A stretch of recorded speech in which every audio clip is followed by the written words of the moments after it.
Alhamdulillah, wassalatu wassalamu ala rasulillah wa ala alihi wa sahbihi ajma'in, amma ba'd. আল্লাহ সুবহানাহু ওয়া তাআলার অসংখ্য শুকরিয়া। আমরা আলোচনা করতেছিলাম রাসূল সাল্লাল্লাহু আলাইহি ওয়াসাল্লামের জীবনী সম্পর্কে। আমরা গত সপ্তাহে আলোচনা করতেছিলাম গনিমতের মাল বন্টন হুনাইনের যুদ্ধের পরে। তো আমরা বলছেন হুনাইনের যুদ্ধে আসলে অনেক বেশি পরিমাণে গনিমতের মাল লব্ধ হয়েছিল। তার মধ্যে হাজারে হাজার উট তার পিছনে ফেলে গেছিল। তারপরে অনেকগুলা ভেড়া বকরি বা তাদের অনেক ধন সম্পদের পিছনে ফেলে গেছে। তো ওই গনিমতের দিক থেকে, গনিমতের মালের দিক থেকে হুনাইনের যুদ্ধ হচ্ছে সব থেকে বড় যুদ্ধ, যে গনিমতের মাল লাভের ক্ষেত্রে। রাসূল সাল্লাল্লাহু আলাইহি ওয়াসাল্লাম আমরা বলছিলাম এক এক সাহাবীকে উনি অনেক পরিমাণে দান করছেন, অনেক পরিমাণে উনি গনিমতের মাল থেকে অংশ দিয়েছেন, ভাগ দিয়েছেন। তো যখন এক পর্যায়ে তিনি একবার একটি পরে তিনি বলছিলাম যে তিনি একটি উটের উপর নিকট গিয়ে দাঁড়ালেন এবং খানিকটা লোম উটের গা থেকে উপরে নিয়ে বললেন, তোমাদের জন্য আমি আমার নিজের জন্য আমি লোম পরিমাণ অংশ রাখবো না, তোমাদের জন্য আমি সব দিয়ে দিব। তখন সাহাবীরা, কিছু সাহাবী মনে করছেন একটু কম পাইতেছেন ভাগে। তো তিনি বললেন, তাদেরকে আশ্বস্ত করলেন যে আমি তোমাদের জন্য কিচ্ছু, আমার নিজের জন্য আমি কিচ্ছু রাখবো না। মানে এই খানিকটা লোম হাতে নিলেন যে উটের উপর থেকে, বললেন যে আমি এই পরিমাণ অংশ আমার জন্য রাখবো না, আমি তোমাদেরকে দিয়ে দেব। তিনি বলেন কি, আইয়ুহান নাস ওয়াল্লাহি মালি মিন ফাইইকুম ওয়ালা হাযিহিল ওয়াবারা। ওহে জনগণ, আল্লাহর কসম, তোমাদের ফাই সম্পদের মধ্যে আমার জন্য কিছুই নেই, এমনকি লোমগুলোর পরিমাণও নেই। লোমগুলো হাতে নিয়ে যে লোমগুলোর পরিমাণও আমার জন্য নেই। শুধু এক পঞ্চমাংশ আছে এবং সেটুকু তোমাদের হাতেই ফিরিয়ে দেওয়া হবে। এক পঞ্চমাংশ মানে হচ্ছে রাসূল সাল্লাল্লাহু আলাইহি ওয়াসাল্লাম আল্লাহ এবং রাসূলের জন্য প্রত্যেক গনিমতের মাল থেকে এক পঞ্চমাংশ রাখার নিয়ম কোরআন আল্লাহ সুবহানাহু ওয়া তাআলা বলছেন। তো রাসূল আমার বলছেন এই এক পঞ্চমাংশ যেটা আছে সেটাও আবার তোমাদের জন্য আমি খরচ করব আল্লাহর রাস্তায়। তো এখানে তিনি বলছেন যে, এখন খেয়াল করেন ব্যাপারটা, তিনি বলছেন আইয়ুহান নাস ওয়াল্লাহি মালি মিন ফাইইকুম, তোমাদের ফাই সম্পদের মধ্যে আমার জন্য কিছুই নেই। ফাই, তো ফাই শব্দটার শুনছেন না আগে? ফাই গনিমতের মাল শুনছেন না? গনিমতের, তাহলে গনিমত এবং ফাইয়ের মধ্যে পার্থক্য আছে কিছু। গনিমত হচ্ছে যুদ্ধলব্ধ মাল, যুদ্ধের পরে যেটা পাওয়া যায়, যুদ্ধ করার পরে যেটা, যেমন সবাই বুঝে গনিমতের মাল কি, কাফেরদের সাথে যুদ্ধ হয়েছে, যুদ্ধের পরে যা পিছনে ফেলে গেছে সবই গনিমতের মাল। আর ফাই হচ্ছে সিমিলার মিনিং, তার শুধু পার্থক্য হচ্ছে এটা যে ফাই হচ্ছে যে কেউ যদি পিসফুলি কোনো কিছু দিয়ে, ধরেন এক্সাম্পল, কোনো কাফিরকে আটক করা হয়েছে, তো সে তার মুক্তির জন্য বিনিময় দিয়ে গেল, কোনো পয়সা বিনিময় দিয়ে সে মুক্তি নিয়ে গেল, মুক্তিপণ। তো মুক্তিপণটা আবার গনিমত না, এটা হচ্ছে ফাই। তারপরে আবার ধরেন কোনো কাফের মুশরিকরা জিজিয়া বা কোর দিয়ে থাকতেছে, তো এই জিজিয়া বা কোরগুলো ফাই, এগুলো ফাইর আন্ডারে পড়ে। আবার ধরেন কোনো কাফির মারা গেছে, তখন তার পিছনে কেউ নাই, তার কোনো ইনহেরিটেন্স নাই, উত্তরাধিকারী কেউ নাই, তো সেটা ইসলামী সাম্রাজ্যের মধ্যে হলে ইসলামী রাষ্ট্র এটা মালিক হয়ে গেল, তাই না? তো সেটা হচ্ছে ফাই। তো ফাই এবং গনিমতের পার্থক্য হচ্ছে, গনিমত হচ্ছে যুদ্ধলব্ধ মাল, আর ফাই হচ্ছে অন্য যে কোনোভাবে যে মালটা আসে, ওটা হচ্ছে ফাই।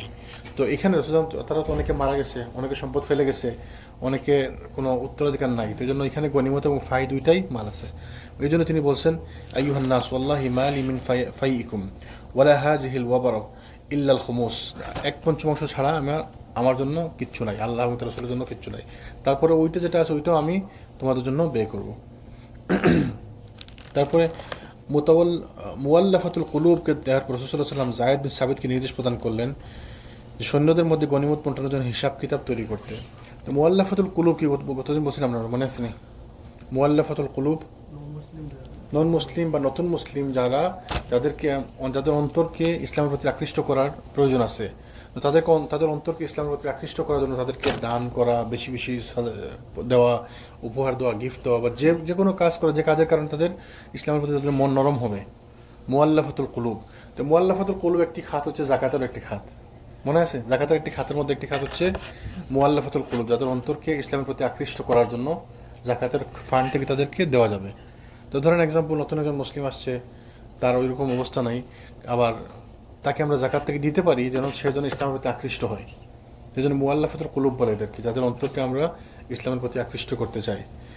তো মুআল্লাফাতুল কুলুবকে দেওয়ার পর রাসূল সাল্লাল্লাহু আলাইহি ওয়াসাল্লাম যায়েদ বিন সাবিতকে নির্দেশ প্রদান করলেন যে সৈন্যদের মধ্যে গনিমত বণ্টনের জন্য হিসাব কিতাব তৈরি করতে। তিনি যে হিসাব তৈরি করলেন তাতে দেখা গেল যে প্রত্যেক সাধারণ সৈনিকের অংশে এসেছে 4টি করে উট এবং 40টি করে বকরি। দেখেন, চিন্তা করেন কত বিশাল পরিমাণ সম্পদ লাভ হয়েছে। মানে দেদার সে বিলি করছেন, প্রথমে তো কোনো হিসাব নাই, 100 উট, 200 উট, 300 উট করে দিচ্ছেন, পরে সব দেওয়া শেষ। এদেরকে মানে যাদেরকে এমনি কোনো হিসাব ছাড়া এই হিসাব দিয়েছেন, তাদেরকে দেওয়ার পরে বলেন যে আবার হিসাব করো, তাদের মানে সৈন্যদের জন্য হিসাব করো কতজন সৈন্য আছে, কী কী পরিমাণে পাবে। তো হিসাব করার পরে দেখা গেল এক একজন সৈন্য পাইতেছে 4টি করে উট এবং 40টি করে বকরি। 40টি করে, এমনও তো আছে এই সৈন্যদের মধ্যে এমনও সৈন্য আছে তাদের একটাও উট নাই, এমনও তো সৈন্য আছে যারা কোনো একটা দুটো বকরিও নাই, এদের গরিব, তাই না?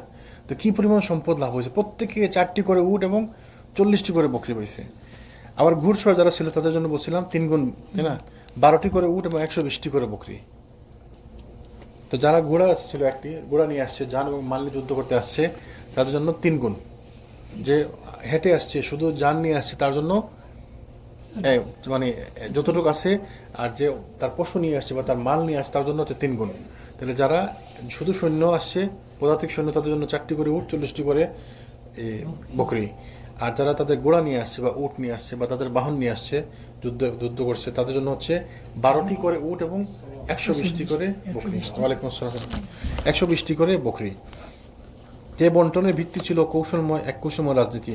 কারণ পৃথিবীতে এমন অনেক লোক আছে যাদের সত্যের প্রতি আনা বিবেক বুদ্ধির পথ ধরে নয়, বরঞ্চ পেটের পথ ধরে।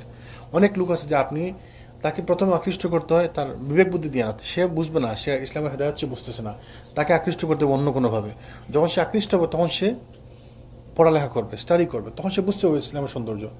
এমন এমন এমন অনেক হইতে পারে যে আপনি তাকে আকৃষ্ট করছেন। অনেক এরকম হয়েছে যে শুধুমাত্র বিয়ে করার জন্য মুসলমান হয়েছে না, কোনো সুন্দরী মহিলাকে বিয়ে করার জন্য মুসলমান হয়েছে, বা সে কাউকে পছন্দ করে তাকে বিয়ে করার জন্য মুসলমান হয়েছে, বা সে কাউকে পছন্দ করে কোনো মেয়ে বা ছেলে মুসলমান হয়েছে বিয়ে করার জন্য। তো বিয়ে করার পরে এমন হয়েছে আল্লাহ চাইছে সে অনেক দিনদার হয়ে গেছে, এরকম আছে না, আছে অনেক। তো এই জন্য সবাই যে আপনার দিন বুঝে মুসলমান হবে, দিন বুঝে দিন আসবে এমন না। এমন হচ্ছে অন্য কোনো কারণে আসছে, যুদ্ধক্ষেত্রে ভয় পাইছে, ভয় পেয়ে যান বাঁচানোর জন্য মুসলমান হয়েছে, পরবর্তীতে স্টাডি করার কারণে সে ভালো মুসলিম হয়েছে, প্র্যাকটিসিং মুসলিম হয়ে গেছে, আলহামদুলিল্লাহ। তো এটি ছিল একটি কৌশল। পৃথিবীতে এমন অনেক লোক আছে যাদের সত্যের পথে আনা বিবেক বুদ্ধির পথ ধরে বরঞ্চ পেটের পথ ধরে, মানে রুটি রুজির পথ দেখিয়ে, খোরাক দেখিয়ে। অর্থাৎ তৃণভোজী পশুর সামনে যেমন একগুচ্ছ সতেজ ঘাস তোলে যেমন লাফ দিয়ে অগ্রসর হয়ে সে স্থানে পৌঁছে যায়, অনুরূপ দ্বারা উল্লেখিত ধরনের লোকজনকে আকৃষ্ট করার প্রয়োজন আছে। আর কিছু লোক আছে যারা বেদুইনদের মধ্যে ওরকম জ্ঞান বুদ্ধি নাই, তারা দেখবো আমাদের লাভ কোনটা, আমি কোন দিকে থাকলে আমার লাভ, কোন দিকে থাকলে আমার শক্তি বেশি। তো ওই জন্য অনেকে মুসলমান সেই জন্য তাদেরকে আকৃষ্ট করার জন্য তাদেরকে লাভ দেখানো হয়েছে, তাদেরকে শক্তি দেখানো হয়েছে। ইভেনচুয়ালি তারা যখন ইসলামের মধ্যে থাকবে, ইসলামের আলোয় নিচে থাকবে, মানে ছাতা তলে থাকবে, এমনি তারা ইনশাআল্লাহ ভালো মুসলিম হয়ে যাবে। তো এই ছিল এই রাসূলুল্লাহ ইসলামের কৌশল। এদিকে তিনি শুধু দিছেন হচ্ছে এই মুহাজিরদেরকে, মানে মুহাজির তো না, মক্কাবাসীদেরকে বেশি বেশি দিচ্ছেন। তো এখানে আনসারদেরকে দেওয়া হয়নি, তো আনসাররা একটু মন খারাপ, আনসারদের, তাদেরকে দেওয়া হলো না। রাসূল সাল্লাল্লাহু আলাইহি ওয়াসাল্লামের প্রাজ্ঞ রাজনীতির ব্যাপারে প্রাথমিক অবস্থায় কোনো কোনো লোকের সুস্পষ্ট ধারণা সৃষ্টি হওয়ার কারণে কিছু কিছু মৌখিক প্রশ্ন উত্থাপিত হয়েছিল। অনেকে মানে যে আপনি আবু সুফিয়ানকে সেকালকে মুসলমান হয়েছে, তাকে আপনি দিলেন তো, ওই অমুক সেকালকে মুসলমান হয়েছে, 2 দিন আগে মুসলমান হয়েছে, তারা আপনি এত দিলেন। তো অনেকের মধ্যে প্রশ্ন জাগতেই পারে। তো বিশেষ করে আনসারদের উপরে প্রভাব এবং প্রতিক্রিয়া ছিল সবথেকে বেশি, কারণ হুনাইন যুদ্ধের সকল প্রকার সুযোগ সুবিধা থেকে তারা বঞ্চিত হয়েছিলেন। হুনাইনের কোনো প্রকার গনিমতের মাল তারা পান না, কারণ গনিমতের মাল তো বিলি করছেন যারা নতুন মুসলমান হয়েছে। নতুন মুসলমান কারা? মক্কাবাসী, যারা মক্কা থেকে যারা আসছিল এরা। অথচ বিপদের সময় তাদেরকে আহ্বান জানানো হয়েছিল এবং সে আহ্বানের সৌভাগ্যে সাড়া দিয়ে তারাই রাসূল সাল্লাল্লাহু আলাইহি ওয়াসাল্লামের সঙ্গে মিলিত হয়েছিলেন। মানে বিপদের সময় বলতে কখন? যখন সবাই চলে গেছিল, তাদেরকে ডাকা হয়েছিল এ মুহাজিরগণ, হে আনসারগণ। তো বলার সাথে সাথে তারা চলে আসছেন এবং বিপদের সময় তারা সাহায্য করছেন এবং এমন বীর বিক্রমে যুদ্ধ করেছিলেন যে কিছুক্ষণের মধ্যে কঠিন বিপর্যয় সুন্দর বিজয়ে পরিণত হয়ে যায়। এবং যখন তারা প্রত্যক্ষ করলেন যে পলায়নকারীদের হাত হলো পূর্ণ, অথচ তাদের হাতই হয়ে গেল শূন্য।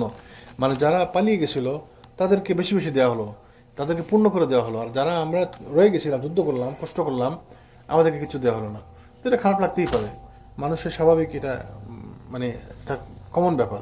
আপনাকে যদি আমি কোনো পয়সা না দিই, ওনাদেরকে সবাইকে যদি দিই, তো আপনার খারাপ লাগবেই, তাই না? মানুষ তো ফেরেশতা, মানুষ খারাপ লাগবেই, তাদের খারাপ লাগছে। আবু সাঈদ খুদরি রাদিয়াল্লাহু আনহু বর্ণিত, তিনি ইবনে ইসহাক বর্ণনা করছেন আবু সাঈদ খুদরি হতে, রাসূল সাল্লাল্লাহু আলাইহি ওয়াসাল্লাম কুরাইশ এবং অন্যান্য আরব গোত্রগুলোকে গনিমত বণ্টন করে দিলেন। আনসারদের ভাগে কিছুই পড়ল না। তখন তারা মনে মনে অত্যন্ত দুঃখিত এবং চিন্তাগ্রস্ত হয়ে পড়লেন। তাদের মনে এতদ সংক্রান্ত অনেক প্রশ্নের উদয় হলো। এমনকি তাদের মধ্যে একজন বলেই বসলো যে আল্লাহর কসম, রাসূল সাল্লাল্লাহু আলাইহি ওয়াসাল্লাম তার নিজ কওমের সঙ্গে মিশে গেছেন। এবং তাদের মধ্যে একটি ভয় ছিল যে রাসূল সাল্লাল্লাহু আলাইহি ওয়াসাল্লাম মক্কা বিজয়ের পরে যদি থেকে যান এদের সাথে, তো যদি আমার সঙ্গে ফেরত না যান। এবং এইটা তারা যখন ওই বায়াত আকাবা যখন হয়েছিল, প্রথম বায়াত, ওই যে মিনার প্রান্তরে মনে আছে আপনার, বলছিলাম যে বায়াত 3টি বায়াত ছিল, বায়াতে আকাবা যখন হয়েছিল তখন তারা বলছিল যে যদি কখনো এমন হয় যে আপনি আপনার দেশ বিজয় করছেন, আপনার গোত্রের মধ্যে বিজয় অর্জন করছেন, তাহলে আপনি কি আমাদেরকে ফেলে আসবেন? তো তিনি তখন বলছেন যে না, আমি তোমাদেরকে ফেলে আসবো না, আমি তোমাদের সঙ্গে থাকবো, তোমাদের সঙ্গেই মারা যাব। কিন্তু তারপরও তাদের মধ্যে ভয় কাজ করে যে এখন তো তার দেশ তিনি স্বাধীন করছেন, তার দেশ বিজয় হয়েছে, এখন যদি তিনি আবার আমাদের সঙ্গে আর না যান, তিনি যদি এখানে থাকতে চান, মাতৃভূমিতে কেন থাকতে চায়, নিজের দেশ কে থাকতে না চাইব? তো এই প্রেক্ষিতে সাদ রাদিয়াল্লাহু আনহু রাসূল সাল্লাল্লাহু আলাইহি ওয়াসাল্লামের নিকট উপস্থিত হয়ে আরজ করেন, ইয়া রাসূলুল্লাহ, ফাই বন্টনের ব্যাপারে আপনি যে ব্যবস্থা অবলম্বন করেছেন তাতে আনসারগণ আপনার প্রতি দুঃখিত এবং মনক্ষুণ্ণ হয়েছেন। আপনি নিজ কওমের লোকদের মধ্যেই তা বন্টন করেছেন এবং তাদেরকে অনেক বেশি বেশি পরিমাণ দান করেছেন, কিন্তু আনসারদেরকে আপনি কিছুই দেননি। তো এক সাহাবী বলেই বসলেন যে রাসূলুল্লাহ, আপনি তো তাদেরকে দিলেন না কিছু, বরঞ্চ আপনার নিজের কওমের লোকদেরকে বেশি বেশি দিলেন। তো রাসূল সাল্লাল্লাহু আলাইহি ওয়াসাল্লাম বললেন, ফাইনা আনতা মিন যালিকা ইয়া সাদ, হে সাদ, তোমার এ সম্পর্কে তোমার ধারণা কি? তিনি বলেন যে রাসূলুল্লাহ, আমিও তো আমার কওমের লোকদের মধ্যে একজন। তো মানে আমাকে জিজ্ঞেস করছেন, আমিও তো পাই নাই, আর এবং এটা আমারও মত, এটা মানে বুঝে গেলেন যে আমার কওমের লোকেরা বলতেছে, বাট আমিও তো তাদের মধ্যে একজন, তা আমরা তো আসলে তো আমাদেরকে দেওয়া হয় না কিছু। রাসূল সাল্লাল্লাহু বললেন, আচ্ছা তাহলে তোমার কওমের লোকজনকে তুমি অমুক স্থানে একত্রিত করো। ওয়ালাইকুম আসসালাম। তুমি তাদের সবাইকে নিয়ে অমুক জায়গায় আসো, একত্রিত করো এক জায়গায় আনসারদেরকে। তো সাদ রাদিয়াল্লাহু আনহু তার কওমের লোকজনকে নির্ধারিত স্থানে সমবেত করলেন। এই অংশটুকু গুরুত্বপূর্ণ কিন্তু, কারণ আমাদের জন্য এখানে অনেক লেসন আছে। তার কওমের লোকদেরকে তিনি নির্ধারিত স্থানে সমবেত করলেন। কিছু সংখ্যক মুহাজির আগমন করলে তাদেরকে সেখানে প্রবেশের অনুমতি দেওয়া হলো। কিছু সংখ্যক অন্যান্য লোক সেখানে আগমন করে তাদেরকে ফিরিয়ে দেওয়া হলো। শুধু মুহাজিরদের মধ্যে কিছু লোক রাখা হলো এবং আনসাররা সবাই বেসিক্যালি। যখন সংশ্লিষ্ট লোকজনেরা সেখানে একত্রিত হলেন, তখন সাদ রাদিয়াল্লাহু আনহু রাসূলুল্লাহ সাল্লাল্লাহু আলাইহি ওয়াসাল্লামের খেদমতে উপস্থিত হয়ে আরজ করলেন, আনসারগণ আপনার জন্য একত্রিত হয়েছেন ইয়া রাসূলুল্লাহ, আনসারগণকে একত্রিত করা হয়েছে। রাসূল সাল্লাল্লাহু সেখানে ততক্ষণ আগমন করলেন এবং তাদের আল্লাহর প্রশংসা এবং গুণগান করার পর বললেন, ইয়া মাহশারাল আনসার, ওহে আনসারগণ, কি কারণে তোমরা আমার ব্যাপারে অসন্তুষ্টি পোষণ করছো? তো আমি কি তোমাদের নিকট এমন এমন অবস্থায় আসিনি যখন তোমরা পথভ্রষ্ট ছিলে এবং আল্লাহ তোমাদেরকে হেদায়েত দান করেছেন? তোমরা অসহায় ছিলে, তিনি তোমাদেরকে সহায় সম্পদ দান করেছেন। তোমরা পরস্পর শত্রু ছিলে, তিনি তোমাদের মধ্যে মহব্বতের বন্ধন সৃষ্টি করে দিয়েছেন। তখন তারা বলল, লোকজনের বলে, অবশ্যই এসব কিছু আল্লাহর এবং তার রাসূল সাল্লাল্লাহু আলাইহি ওয়াসাল্লামের বড়ই অনুগ্রহ। রাসূল সাল্লাল্লাহু তাদেরকে স্মরণ করে দিলেন যে আমি যখন তোমাদের মধ্যে আসছিলাম, তোমাদের সহায় সম্পত্তি তো ছিল না, আল্লাহর অনুগ্রহে, আল্লাহর বরকতে তোমরা সহায় সম্পদের মালিক হয়েছো। তোমাদের মধ্যে মারামারি ছিল, গোত্রে গোত্রে মারামারি ছিল, তো আল্লাহ এটা সমাধান করে দিয়েছেন। তো তোমরা ধনে জনে সব মানে সব সম্মান সব দিকে তোমরা উপরে উঠছো, যেটা আল্লাহ সুবহানাহু ওয়া তাআলার বরকত তোমাদের জন্য, মানে মহত্ব আল্লাহ সুবহানাহু ওয়া তাআলার। তো তারা স্বীকার করে বলল, রাসূল সাল্লাল্লাহু আলাইহি ওয়াসাল্লাম, আল্লাহ এবং তার রাসূলের এটা বড়ই অনুগ্রহ। অতঃপর রাসূল সাল্লাল্লাহু আলাইহি ওয়াসাল্লাম বললেন, আনসারগণ, তোমরা আমার কথার উত্তর দিচ্ছ না কেন? আনসারগণ বলেন, ইয়া রাসূলুল্লাহ, আমরা কি উত্তর দেব? সবই তো আল্লাহ এবং তার রাসূল সাল্লাল্লাহু আলাইহি ওয়াসাল্লামের অনুগ্রহ। রাসূল সাল্লাল্লাহু আলাইহি ওয়াসাল্লাম বললেন, দেখো, আল্লাহর কসম, ইচ্ছে করলে তোমরা বলতে পারো আর তা সত্য কথাই বলবে এবং তোমাদের কথা সত্য বলে ধরে নেওয়া হবে। তো তারা বলল যে আপনি আমাদের নিকট এমন সময় এসেছিলেন যখন আপনাকে মিথ্যাবাদী প্রতিপন্ন করা হচ্ছিল। তো তাদেরও কথা আছে, তা আপনি যখন আমাদের মধ্যে আসছিলেন তখন তো আপনার লোকেরা আপনাকে মিথ্যাবাদী বলে প্রতিপন্ন করতেছিল। মানে আপনিও যখন আসছিলেন আপনি তো বিপর্যস্ত অবস্থায় ছিলেন, আমরা আপনাকে সত্য বলে স্বীকার করেছি। তারা আপনাকে মিথ্যাবাদী বলছে, আমরা আপনাকে সত্য বলে স্বীকার করছি। আপনি যখন ছিলেন বন্ধু বান্ধব এবং সহায় সম্বলহীন, তখন আমরা আপনাকে সহায়তা দান করেছিলাম। কথা তো ঠিক। রাসূল মক্কাতে তিনি যখন বের হয়েছেন, তার সঙ্গে কেউ না, শুধু আবু বকর আর একজন দাস ছিল। তো আপনি তো সহায় সম্বলহীন ছিলেন, বন্ধু বান্ধবহীন ছিলেন, আমরা আপনাকে সাহায্য করেছি। আপনাকে যখন বিতাড়িত করা হয়েছিল তখন আমরা আপনাকে আশ্রয় দান করেছিলাম। মক্কা থেকে আপনাকে বিতাড়িত করা হয়েছে, আমরা আপনাকে আশ্রয় দিয়েছিলাম। আপনি যখন ছিলেন অভাবগ্রস্ত এবং দুশ্চিন্তাগ্রস্ত, আমরা তখন দুশ্চিন্তাগ্রস্ত হতে আপনাকে সাহায্য করেছিলাম, দুশ্চিন্তা মুক্ত হতে আপনাকে সাহায্য করেছিলাম। অতঃপর রাসূল বললেন, হে আনসারগণ, একটি নিকৃষ্ট ঘাসের জন্য তোমরা নিজ নিজ অন্তরে অসন্তুষ্ট হয়েছ, অথচ এর মাধ্যমে আমি তোমাদের অন্তরকে একে অপরের সঙ্গে সংযুক্ত করে দিয়েছি, যাতে তোমরা মুসলিম হয়ে ইসলামের প্রতি সমর্পিত হয়ে যাও। তো তাদের মধ্যে একটু মনোমালিন্য হয়েছে, তো তাদেরও খুব, এদেরও খুব। তো তারা সবাই যার যার কথা বলতো, তোমরা এই ছোটোখাটো ব্যাপার নিয়ে তোমরা আফসোস করতেছো, এটা তো কোনো ব্যাপারই না। তা এর বিনিময়ে তোমরা কি পাইছো? আমি তোমাদের অন্তরকে একে অপরের সঙ্গে সংযুক্ত করে দিয়েছি, যাতে তোমরা মুসলিম হয়ে ইসলামের প্রতি সমর্পিত হয়ে যাও। ইসলামের কারণে তোমরা সবাই ভাই ভাই হয়ে গেলা, তোমাদের সবার মধ্যে ভালোবাসা বন্ধন তৈরি হয়েছে। গোত্রে গোত্রে যে মারামারি ছিল, মারামারি শেষ হয়ে গেছে। তোমরা অন্তরে এত মহব্বত সৃষ্টি হয়েছে তোমার নিজেদের মধ্যে, এটা তো আমারই কারণে হয়েছে, ইসলামের কারণে হয়েছে। তাই আনসারগণ, তোমরা কি সন্তুষ্ট নয় যে সকল লোকেরা উট এবং বকরি নিয়ে ফিরে যাবে, আর তোমরা সঙ্গে আল্লাহ রাসূল সাল্লাল্লাহু আলাইহি ওয়াসাল্লামকে নিয়ে নিজ কওমের নিকট ফিরে যাবে? তাদেরকে রাসূল কি পুরস্কার দিলেন? হ্যাঁ, বলে তোমরা কি সন্তুষ্ট না যে এরা সবাই তাদের বাড়িতে ফিরে যাবে নিজের উট এবং বকরি নিয়ে?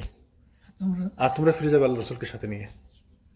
তো এই কথা শোনার পরে আনসার বলল যে সেই সত্তার কসম যার হাতে রয়েছে আমার জীবন, না তারা যদি হিজরতের বিধান না হতো আমিও হতাম আনসারদের মধ্যকার একজন। আর যদি অন্যান্য লোকেরা এক পথে চলেন এবং আনসারগণ অন্য পথে চলেন, আমিও তোমাদের আনসারদের পথে চলবো। হে আল্লাহ, আনসারদের তার সন্তানদের এবং তার সন্তানদের প্রতি রহম করুন। রসুল বলেন যে তোমরা তারা যাবে তাদের উট এবং বকরি নিয়ে ফেরত যাবে, তোমরা যাবে আল্লাহ রসুলকে সঙ্গে নিয়ে। আর যদি হিজরতের বিধান না থাকতো তাহলে আমি আনসারদের মধ্যে একজন হতাম। হ্যাঁ, কারণ হিজরতের মর্যাদা তো অনেক বেশি। অর্থাৎ হিজরতের বিধান যদি না থাকতো, আমি যদি হিজরত করে না আসতাম, তাহলে আমি আনসারদের মধ্যে একজন হতাম, তোমাদের মধ্যে একজন হতাম, এবং তোমাদের সঙ্গে আমার পথ চলা, তোমাদের সঙ্গেই আমার শেষ। কি বলে যে যদি অন্যান্য লোকেরা এক পথে চলেন এবং আনসার অন্য পথে চলেন, তাহলে আমি আনসারদের পথে চলবো, মানে আমি তোমাদের সঙ্গে থাকবো সবসময়। তারপর কি বলে যে আল্লাহ আনসারদের তার সন্তানদের এবং তাদের সন্তানদের মানে নাতিপুতিদের প্রতি রহম করুন। তিনি দোয়া করেন তাদের, কি বললেন?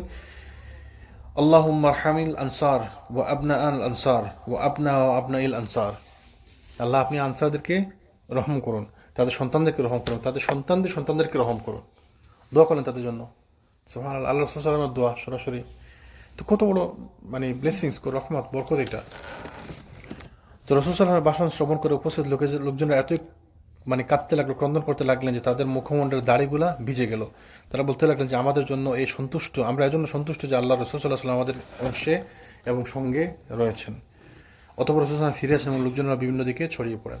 দেখেন তাদের ঈমান, দেখেন তারাও যখন শুনলেন যে রাসূল সাল্লাল্লাহু আলাইহি ওয়াসাল্লাম আমাদের সঙ্গে যাবেন এবং তিনি আমাদের সঙ্গে আসেন, বাস তারা বুঝে নিল যে ওইটাই আমাদের জন্য বড় পাওনা, আমাদের জন্য এটাই বড় পুরস্কার। এবং আবার কিছু লোক থাকবে, কিয়ামত পর্যন্ত থাকবে, এখনো আছে, কিয়ামত পর্যন্ত থাকবে, তাদের কাছে হচ্ছে বাহ্যিক জিনিসের মূল্য বেশি। যেমন দেখবেন অনেক লোক আছে, দিনদার লোক, পরেশগার লোক, পয়সা সম্পদ নাই বেশি, দুনিয়াবি খুব একটা সম্মান তার নাই, তাই না? দেখবেন পয়সা সম্পদের দিক থেকে, সম্মানের দিক থেকে, দুনিয়াবি মানে স্ট্যাটাসের দিক থেকে সেও তো না। তখন তাকে আবার কিছু লোক ব্যঙ্গ করবে, আরে ধর্মিয়া এত নামাজ কালাম করেন, এত পরেশগারি করেন, কি আর আছে আপনার, কি করলেন? বলছে অনেকে এরকম, অনেকে বলে অনেকে এরকম, আপনারা শুনছেন এরকম?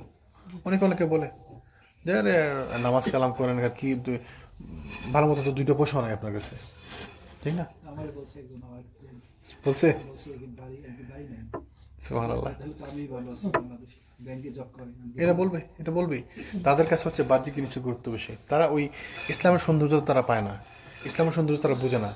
আল্লাহ সুবহানাহু ওয়া তাআলা তাদের অন্তর উপরে মোহর মেরে দিয়েছেন, তাদের চোখের উপর পর্দা রেখে দিয়েছেন আল্লাহ সুবহানাহু ওয়া তাআলা। ইসলামের সৌন্দর্য তারা বুঝতে পারে না। আপনি শুধু দেখতেছেন যে আমার জন্য হচ্ছে এই ডলারের গুরুত্ব বেশি আমার কাছে, কিন্তু আপনি যখন সালাতের মধ্যে মজা পাবেন, ইবাদতের মধ্যে মজা পাবেন, আপনি বুঝবেন যে এই ডলার তো কোনো ব্যাপারই না। এগুলো হচ্ছে শুধুমাত্র খাওয়া পড়ার জন্য আমার যা লাগে ওইটুক, আমার মানে মিলিয়ন ডলার আমার প্রয়োজন নাই, দরকার নাই। এই গুরুত্ব কারা বুঝবে? এটার মর্যাদা, সম্মান, সৌন্দর্য কে বুঝবে? যাকে আল্লাহ সুবহানাহু ওয়া তাআলা হেদায়েত দিচ্ছেন সে বুঝবে। এই জন্য বাহ্যিক জিনিসের গুরুত্ব, বাহ্যিক জিনিসের লোভ থেকে বেঁচে থাকা একটা সহজ ব্যাপার না। এই আনসারদের মধ্যে ছিল, তারা কি বলছিল? তারা আফসোস করছে, অসন্তুষ্ট হয়েছে। বলে যখন তারা তাদেরকে মনে করিয়ে দিলেন, তাদের ঈমান জাগ্রত হয়ে গেল, তারা বুঝতে পারলো যে না, আল্লাহ রাসূল সাল্লাল্লাহু আলাইহি ওয়াসাল্লাম আমাদের সঙ্গে যাবেন, এইটাই বড় পাওনা আমাদের জন্য, এইটাই বড় পুরস্কার। এবং আমাদের জন্য আমাদের লেসন এখানে এইটা যে আমরা আল্লাহ এবং তার রাসূলকে যদি আমরা পাই, বাস আমাদের জন্য ওইটাই বড়। আমার এই দুনিয়া সম্পদে আমি কী করবো? আমি যদি আমার সালাত পড়ে, যাকাত আদায় করে, আমার সিয়াম পালন করে, হজ পালন করে আমি জান্নাতে যেতে পারি, আমার জন্য এটাই বড় পাওনা। দুনিয়া সম্পদ কোনো ব্যাপারই না, দুনিয়া সম্পদ কোনো ব্যাপার না। একজনের দামি গাড়ি আছে, আমার দামি গাড়ি নাই, তো এটা কোনো ব্যাপারই না। আল্লাহ চাইলে যে কোনো মুহূর্তে চেঞ্জ করে দিতে পারেন। কত মানুষ গাড়ি আনছে, অ্যাক্সিডেন্ট করে শেষ, পুরা গাড়ি জিরো, নাথিং, আপনার কিচ্ছু নাই। এগুলো তো বাহ্যিক জিনিস, এগুলো তো কোনো গুরুত্ব নাই। ঈমান যেটা আছে আপনার, সেটা যদি আপনি হক পথে থাকেন, তাহলে আপনার ঈমান বুলন্দ থাকবে। ঈমান তো কেউ নিতে পারবে না আপনার অন্তর থেকে। আপনাকে যে আমি যতই মারি, যতই আপনি কাটি, আপনাকে মেরে ফেলি, আপনি ঈমান কেমন নিতে পারবো না? আপনি যেটা সব পাঠিয়ে দিচ্ছেন আগে, ওটা তো পাঠিয়ে দিচ্ছেন অলরেডি আল্লাহ কাছে। জান্নাতে আপনার জন্য যে পুরস্কার রেডি করে রাখছেন আল্লাহ, ওটা তো কেউ নিতে পারবে না। দুনিয়াতে আমার পয়সা আছে, আজকে পকেটে আমার $10,000 আছে, আমি বাইরে গেলাম, কি আমার পকেট থেকে ছিনতাই করে নিয়ে গেল, বাস জিরো, আমার পকেট থেকে পড়ে গেল, জিরো, তাই না? আমার গাড়ি অ্যাক্সিডেন্ট হয়ে গেল, আমার ক্ষতি হয়ে গেল, আমার কোনো একটা অসুস্থতা হইলে আমি হসপিটালে গেলাম, আমার $50,000 দেওয়া লাগবে। দেশে কি অসুস্থ হইলে আপনাকে এখন এই মুহূর্তে পাঠাইতে হবে 10 লাখ টাকা, হয় না এরকম? এখনই লাগবে টাকা, কালকে অপারেশন করা লাগবে, এরকম আছে না? তাহলে ওই মানুষ গুরুত্ব বুঝে না, বাহ্যিক সম্পদের কোনো গুরুত্ব নাই। বাহ্যিক সম্পদ আমাদের ওইটুকু প্রয়োজন যতটুকু আমাদের জন্য ইসলাম পালনের জন্য যেটুকু প্রয়োজন ওইটুকু, তার বেশি আমাদের দরকার নাই। তখন আপনার যত বেশি সম্পদ হবে তত বেশি আপনি ফিতনায় পতিত হবেন। ফিতনার কারণে কারো জন্য এটা ফিতনা, অবশ্যই বড় ফিতনা, এবং তার এতই বড় ফিতনা তারা ইসলাম থেকে দূরে সরে যায়। যেমন কোনো সাহাবী রাসূলুল্লাহ বলছেন যে তোমার জন্য সম্পদ, সে বলছে ইয়া রাসূলুল্লাহ আমার জন্য দোয়া করেন, আমার জন্য অনেক সম্পদ হয়। বলছেন না, তোমার জন্য সম্পদ ভালো না, ফিতনা। তাহলে সবার জন্য এটা মানে ঠিক না, ফিতনা। সম্পদ অনেক বড় ফিতনা। আল্লাহ সুবহানাহু ওয়া তাআলা কোরআনে বলছেন তোমাদের সন্তান সম্পত্তি, তোমাদের সম্পদ তোমাদের জন্য ফিতনা। হুব্বুশ শাহওয়াতি মিনান। তাহলে আমাদের জন্য শিক্ষা হচ্ছে এইটা যে আমরা যারা প্র্যাকটিস করি আমাদেরকে অল্প তুষ্টি থাকতে হবে। আপনি যদি মনে করেন যে আপনি এই 5 ওয়াক্ত সালাত মসজিদে পড়তে পারতেছেন, কত বড় নিয়ামত এটা। আহা, মানুষ বুঝে না। এই যে 5 ওয়াক্ত সালাত মসজিদে পড়তে পারতেছেন, এই যে এখানে আমরা বসে আছি, এখানে বসে আছি, রাসূলুল্লাহ সাল্লাল্লাহু আলাইহি ওয়াসাল্লামের জীবনে শুনতেছি, শিখতেছি, আমরা পড়তেছি, কত বড় নিয়ামত এটা। আমি সবসময় বলি যে বাইরে দেখেন হাজার লোক বাইরে বসে কোনো কাজ নেই, গল্প করতেছে, হয়তো চা খেতেছে, বিড়ি ফুঁকতেছে, গল্প করতেছে, আজারে গল্প। এমনি হয়তো অনেকে আবার শয়তানি প্ল্যানও করতেছে, শয়তানি বুদ্ধি করতেছে, শয়তানি কাজ করতেছে। জি আপনারা সব জায়গা খালি ইসলাম ইসলাম ইসলাম সামনে হয় নাই। কারণ সামনে পা উঠাবেন, আমার পা রাখবেন, এখানে ইসলাম খুঁজতে হবে অবশ্যই। প্রত্যেকটা মোমেন্টে সামনে পা রাখতেছেন, এটা তো আল্লাহ দেখবে। আপনি খারাপ কাজের উদ্দেশ্যে যদি পা রাখেন তাহলে আপনার পাপ লিখবে, আর যদি ভালো কাজের উদ্দেশ্যে রাখেন তাহলে ভালো লিখবে। এই তো ইসলাম আছে সব জায়গায়, প্রত্যেকটা মুহূর্তে ইসলাম। আপনি ঘুম থেকে ওঠা থেকে ঘুমানো পর্যন্ত, এমনকি ঘুমের মধ্যে যখন থাকবেন সেখানেও ইসলাম। আপনি যখন ঘুমানোর আগে যখন দোয়া দূর করে ঘুমাবেন, জিজ্ঞাসা করে ঘুমাবেন, ঘুমটাও আপনার ইবাদত। প্রত্যেকটা কাজকে আমরা ইবাদতে পরিণত করতে পারি। আবার চাইলে প্রত্যেকটা কাজই আপনার জন্য গুনাহ হইতে পারে, প্রত্যেকটা কাজ আপনার জন্য গুনাহ হইতে পারে। তো আল্লাহ যেন আমাদের বুঝার তৌফিক দান। এই যে বুঝগুলা, এগুলো কিন্তু বিশাল বড় ব্যাপার। এই বুঝগুলা কিন্তু নিয়ামত আল্লাহর পক্ষ থেকে, সবাইকে আল্লাহ দেন না। এটা সবার মধ্যে এই নিয়ামত আসে, এই নিয়ামতের আমাদের ওখানে বিভিন্ন সেলিব্রেশন করে জি ডে জি জি আমাকে বলে আমার এক বছর আছে তাদের ওই যে সিগনেচার করে একটু উইশ করে এসে আমাকে একদিন বলেছিলাম যে আমি তো মুসলিম, আমাদের ইসলামের সাপোর্ট করেন, আরো তো অনেক মুসলিম আছে, তারা তো দেখছেন এদের জন্য কিন্তু ক্ষতি ইসলাম। প্রপার নলেজ না থাকার কারণে নলেজ থাকলে এই জিনিসগুলো কিন্তু ইসলামের ক্ষতি করে। দেখেন, আমি আমার কাজে জায়গায় গেছি, আমাকে বললাম যে আমাকে সালাত পড়তে হবে, আমি নামাজ পড়তে হবে, জোরের সময় আমি একটু যাই না। বাট আমাদের এখানে তো আগে একটা আরবি মেয়ে ছিল, সে তো কখনো বলে না এরকম কিছু। রামাদান রোজা রাখছি, তো তোর রোজা মানে কি, ফাস্টিং মানে কি, তুমি বুঝে বলো। But she was with us for 3 years, she never shed anything. তখন আমি কি বলবো? আর আমি যদি বলি সে খারাপ, তাহলে আমি আমার এক মুসলিম বোনকে খারাপ বলতেছি। আর তারা আমি এটা বুঝাই, তখন তারা বুঝাই কীভাবে, দেখ লোক, you guys go to church Sunday, every Sunday, right? But not everybody goes to church, some people go, some people doesn't go, right? তো কেউ করে প্র্যাকটিস, কেউ করে না। যে প্র্যাকটিস করে তার জন্য এটা, সে মেনে চলে তার জন্য জরুরি, আর যে মেনে চলে না তার জন্য জরুরি না। তো দেখেন, ওদের জন্য ইসলামের ক্ষতি হয় না। তাইলে আমি আগে বলছিলাম যে আমরা সবাই এক একজন ইসলামের দাওয়াত। আপনার কাজ আপনার ইসলামের দাওয়াত। আপনি কীভাবে চলবেন, কীভাবে বলবেন, কী করবেন, কী বলবেন, আপনি এটা ইসলামের দাওয়াত। আপনি ইসলামকে রিপ্রেজেন্ট করতেছেন। আপনি ইসলামকে, আপনার নাম মুসলিম, আপনি মুসলমান পরিচয় দিচ্ছেন, আপনি রিলিজন লিখছেন ইসলাম, বাস আপনি ইসলামের অ্যাম্বাসেডর। আপনি ইসলামকে রিপ্রেজেন্ট করতেছেন, আপনার কাজ ইসলামকে রিপ্রেজেন্ট করে। ওরা, আপনি মনে করছেন তো আমি সলিমউদ্দিন, আমি আমি আমি আমি এগুলো কী বুঝি আর কী করি, কিন্তু আপনার কাজগুলো ইসলামকে রিপ্রেজেন্ট করে। সে হয়তো মনে করবো, ও মুসলিমরা তাহলে এরকম, ইসলাম তাহলে এটা শেখায়। তাহলে আমাদেরকে সতর্ক থাকতে হবে, প্রত্যেক মুসলিমকে সতর্ক থাকতে হবে। প্রত্যেকটা মুসলিম ইসলামের অ্যাম্বাসেডর। আপনার কাজের জন্য ইসলামের ক্ষতি হতে পারে, আপনার কাজের জন্য ইসলামের বেনিফিট হতে পারে। আগের যুগে খেলাফতের সময়, খলিফাদের সময়, রসুলদের সময়, নবীদের সময়, মানুষ যেদিকে চলছে, মানুষের আচার আচরণ দেখে মানুষ মুসলমান হয়েছে।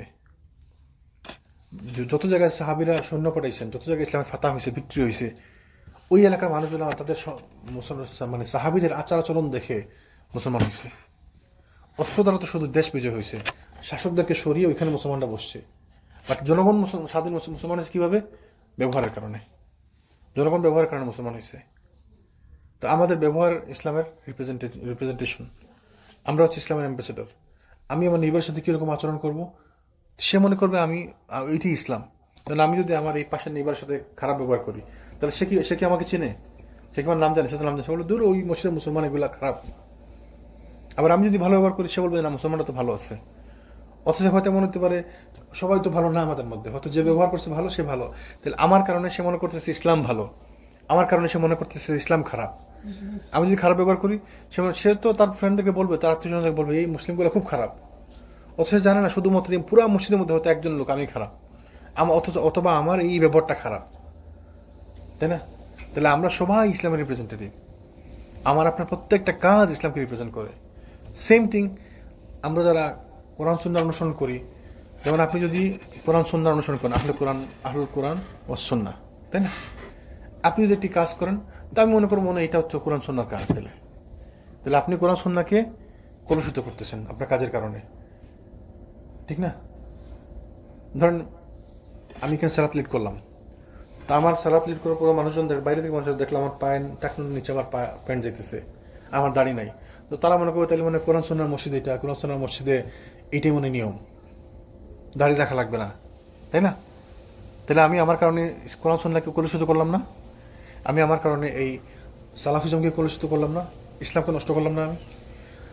তাহলে সবাইকে সতর্ক থাকতে হবে, যার যতটুকু দায়িত্ব আছে দায়িত্বের মধ্যে আমাকে সচেতন থাকতে হবে। এই জন্য তো আল্লাহ সুবহানাহু ওয়া তাআলা কিয়ামত দিন জিজ্ঞেস করবে, সবাইকে তার দায়িত্ব সম্পর্কে জিজ্ঞেস করবে। রাসূল কি বলছেন? প্রত্যেককে রাখাল এবং প্রত্যেককে তার দায়িত্ব সম্পর্কে জিজ্ঞেস করা হবে, এবং অবশ্যই জিজ্ঞেস করা হবে। কেন জিজ্ঞেস করা হবে? কারণ আপনার কারণে ক্ষতি হয়েছে অন্যের, আপনার কারণে এদের ক্ষতি হয়েছে। আমাকে ইমামতি দিয়েছেন এখানে, আর আমি যদি ইমামতিতে খারাপ কিছু করি আমাকে এটা জিজ্ঞেস করা হবে, হবে না? তাহলে আমাদেরকে সতর্ক থাকতে হবে, সবাইকে সবার জায়গা থেকে সতর্ক থাকতে হবে। আপনি মনে করবেন না যে আমি তো সাধারণ লোক, আমি আমার কি আমি আমি আমি কি করলি কেন না করলি কেন, না, অবশ্যই না। আপনার দাঁড়িয়ে আছে, আপনাকে দেখলে মানুষ মুসলমান মনে করে, বাস যাচ্ছিল আপনি বাধ্য ভালো ব্যবহার করতে। আপনি টুপি পরছেন, মানুষ তো মনে করতেছে মুসলমান আপনি। আপনি হয়তো বাইরে বিড়ি খাইতেছেন, মানুষ তো বলবে যে দেখো মুসলমানরা বিড়ি খায়, মসজিদের বাইরে বিড়ি খায়, মসজিদের বারান্দা দাঁড়িয়ে বিড়ি খায়। আপনি ক্লাবে গেছেন, আপনাকে ক্লাবে দেখবে, দাঁড়িয়ে কোনো লোক যদি ক্লাবে কেউ দেখে কি বলবে?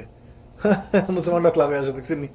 তো মুসলমান তো ক্লাবে যায় না, সে গেছে, সে শয়তান, তাই না? তা আমাদেরকে সতর্ক থাকতে হবে। আল্লাহ তাআলা আমাদেরকে সঠিক বোঝার তৌফিক দান করেন। তো এদিকে গনিমতের মাল বন্টন করার পরে রাসূল সাল্লাল্লাহু আলাইহি ওয়াসাল্লাম যাদের জন্য গনিমতের মাল দেরি করতেছিলেন, বিলিক বন্টন করে দেরি করতেছিলেন, হাওয়াজিন গোত্র বা বনু সাকিব গোত্রের জন্য দেরি করতেছিলেন হাওয়াজিনের মানে ওই গনিমতের মাল বন্টন করা। কেন দেরি করতেছেন? যদি তারা ফেরত আসে এবং যদি তার সম্পদ চায় তাদেরকে তেল ফেরত দিতে পারেন। কিন্তু কয়েকদিন অপেক্ষা করার পরও যখন তারা ফেরত আসলো, তখন তিনি গনিমতের মালগুলো বন্টন করলেন। গনিমতের মালগুলো বন্টন করার পরে তারা আসলো, কিছু লোক, হাওয়াজিন গোত্রের কিছু লোক আসলো। যুদ্ধলব্ধ গনিমত বন্টনের পরে হাওয়াজিন গোত্রের এক প্রতিনিধি দল ইসলাম গ্রহণ আনতে আগমন করলেন। ওই গোত্রে যাদের সম্পদ বিলি করছেন তাদের মধ্যে কিছু লোক আসলো, এসে মুসলমান হয়ে গেল, ইসলাম গ্রহণ করলো। তো এই দলের সদস্য সংখ্যা ছিল 14 জন। এ দলের নেতা ছিলেন জুহাইর বিন সুরাদ। রাসূল সাল্লাল্লাহু আলাইহি ওয়াসাল্লামের দুধ চাচা আবু বুরকানও ছিলেন এ দলে। প্রতিনিধি দল ইসলাম গ্রহণের কথা প্রকাশ করে বায়াত গ্রহণ করার পর আরজ করেন যে আপনি দয়া করে আমাদের আটককৃতদেরকে এবং তাদের অর্থ সম্পদাদি ফিরিয়ে দিন। তারা মুসলমান হয়েছে, তারা দাবি করছে যে আমাদের সম্পদ এবং আমাদের আত্মীয় স্বজনকে আপনি ফিরিয়ে দিন, কারণ এদের মধ্যে আপনি যাদেরকে বন্দী করেছেন তাদের মধ্যে আছেন আমাদের মা, বোন, খালা, ফুফু, তাদের বন্দিত্ব আমাদের জন্য নিতান্ত অবমাননাকর। তারা দাবি করলেন যে আমরা তো মুসলমান হয়ে গেছি এখন, তাহলে আপনি আমার আত্মীয় স্বজন এবং আমরা দাবি করছি আমাদের আত্মীয় স্বজন এবং সম্পদ আমাদেরকে ফেরত দেন। এখন তো মুসলমান হয়ে গেছে, তো আপনি বলতে পারেন যে কি জন্য মুসলমান হয়েছে, মুসলমান যদি হয়ে যায় তো সে মুসলমান, তাই না? তো তারা কবিতা আবৃত্তি করলো, কবিতার মাধ্যমে রসুলকে প্রকাশ করলো যে আপনি আমাদেরকে আমাদের সম্পদ এগুলো ফিরিয়ে দিন। রাসূল বললেন, আমার সঙ্গে যে সকল লোকজন আছে তোমরা তো তাদের দেখতেই পাচ্ছ, আমি সত্য কথা অধিক ভালোবাসি, সুতরাং তোমরা বলো তোমাদের নিকট কোন বস্তুটি বেশি প্রিয়, তোমাদের সন্ততি না ধন সম্পত্তি? মানে তিনি বলতে চাইলেন যে তোমাদের মধ্যে তোমরা কোনটা চাও আসলে বেশি ধরে, ধন সম্পত্তি নাকি সন্তান সন্ততি? যদি ধন সম্পত্তি চাও তাহলে ধন সম্পত্তি ফেরত দেওয়ার চেষ্টা করবো আমি, আর সন্তান সন্ততি চাও তাহলে সন্তান সন্ততি দেওয়া ফেরত দেওয়ার চেষ্টা করবো। দুইটাই ফেরত দেওয়া সম্ভব না, কারণ দিয়ে দিচ্ছে, মানুষ চলে গেছে, আর এটা আপনাকে দিয়ে দিলাম তো আপনি মালিক হয়ে গেছেন, কারণ আমি যে আপনার কাছে দূর করে নিতে পারি না। আমি বলবো যে আঙ্কেল এটা ওরা চলে আসছে, ওদের মাল দিয়ে দেন, আপনি না দিলে তো আমার কিছু করার নাই, কারণ আপনি এটা মালিক এখন। তো রসুল বলতে আমরা চেষ্টা করবো যে কোনো একটা মানতে, তোমরা বলো তোমরা কোনটা চাও। তো তারা বললো যে আমাদের নিকট খানদানি মর্যাদা তুল্য আর কোনো কিছু নেই, মানে আমাদের কাছে আমাদের খানদানের মর্যাদা বেশি, মানে সন্তান সম্পত্তি আত্মীয় স্বজনকে তারা গুরুত্ব দিল বেশি। রাসূল তাদেরকে বললেন, ইজা সাল্লাইতুল গাদা, আউ সালাত জোহর, আমি যখন জোহর সালাত শেষ করব তখন তোমরা উঠে দাঁড়িয়ে বলবে যে আমরা রাসূল সাল্লাল্লাহু আলাইহি ওয়াসাল্লামকে মুমিনদের জন্য এবং মুমিনদেরকে রাসূল সাল্লাল্লাহু আলাইহি ওয়াসাল্লামের জন্য সুপারিশকারী বানাচ্ছি, অতএব আমাদের আটককৃতদেরকে ফিরিয়ে দিন।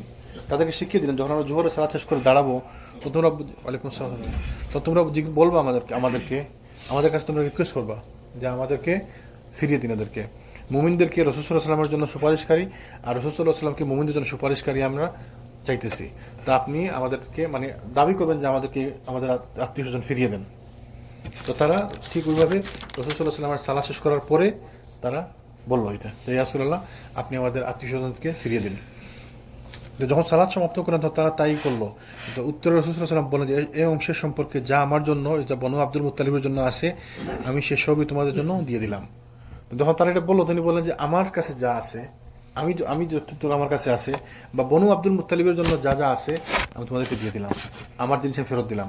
বনু আব্দুল মুত্তালিব মানে কে? শুধু নিজের কথা বলছেন না, মানে আমার কওমের যারা যারা নিছে, আমার চাচা, আমার বংশের যাদেরকে দেওয়া হয়েছে। তো সৈন্যদের মধ্যে কিছু আছে বংশের লোক, সৈন্যদের মধ্যে কিছু আছে বাইরের লোক, এবং যাদেরকে দেওয়া হয়েছে যেমন আবু সুফিয়ান বা মানে আবু সুফিয়ান না, মানে যারা যারা আব্দুল মুত্তালিবের যারা বংশধর, এদের মধ্যে যাদেরকে দেওয়া হয়েছে বলছেন যে আমার অংশটুকু আমি যা আছে আমি দিয়ে দিলাম ফেরত, আর আমার বনু আব্দুল মুত্তালিবের যা আছে আমি ফেরত দিলাম। তাহলে দেখেন নেতা কিভাবে, দেখেন নেতাগিরি দেখেন, সুবহানাল্লাহ, শিখার আছে আমাদেরকে, তাই না? তা আমরা যখন কোনো কিছু বলবো মানে আমরা এই কাজটা করবো, তো রাসূল নিজে করছেন আগে, করে বলছেন যে এই দেখো আমি করলাম, তার মানে উৎসাহ দেওয়া যেন আপনারা সবাই যেন করেন। এখন এক্সাম্পল, আমাদের লাগবে 100 টাকা, তাই না? তা আমি 5 টাকা দিন, বলেন আমি কন্ট্রিবিউট করলাম আপনারাও দেন। তখন যখন আমি কন্ট্রিবিউট করলাম তখন আপনার তো দিতে মানে আপনি দিবেন আসলে, তাই না? তো এইটা নেতাগিরি, সুন্দর কৌশল, মাশাআল্লাহ। এগুলো আমাদের বাইর হয় না, বাইর হয় না দেখি তো আমাদের বরকত হয় না। এই যে আপনি বলেন না যে এইটা বাইর হয় না আমাদের পকেট থেকে, আমি বলি না যে আমাদের পকেট থেকে আমরা তখন ব্লাইন্ডলিও বের করে আমি জানি আমি কত টাকা বাইর করতেছি, কোন নোটটা বাইর করতেছি আমি জানি। তো নেতা পাওয়া মুশকিল, সুবহানাল্লাহ। নেতাদের কথা যদি বলি আমরা, আপনি 10 টাকা বাইর হইলে 10 দুগুণে 100 টাকা বাইর হিসেবে আগে আপনি বাইর করি দেখান। জি, বাইর করতেন না, আপনি সাইড বেড়াইবেন খালি। আমরা ওই আমাদের নেতাদের কথা যদি আমরা বলি, আমরা যদি আলোচনা করি, করবো না আমরা আলোচনা, এগুলো আলোচনা করা ঠিক না, কিন্তু যদি আলোচনা করি তাহলে বোঝা যাচ্ছে আমরা নেতারা কি অবস্থায় আছে। সুবহানাল্লাহ। ওই যে এই আদি বিন হাতিম নাম শুনছেন না? আদি বিন হাতিম, হাতিম তাই ওর বাবার নাম আগে, হাতিম তাই গোত্রের, বনু তাই গোত্রের আদি, হাতিম তাই নাম শুনছেন না? হাতিম তাই এক সাহাবীর বাবার নাম, হাতিম তাই আরবের গোত্রের নাম, তাই গোত্রের বনু তাই, বুঝছেন? তার ছেলে হচ্ছে আদি বিন হাতিম, অনেক নাম করা সাহাবী, অনেকগুলো হাদিস বর্ণনা করেছে। আদি বিন হাতিম মতে বর্ণিত দেখবেন অনেকগুলো হাদিস আছে।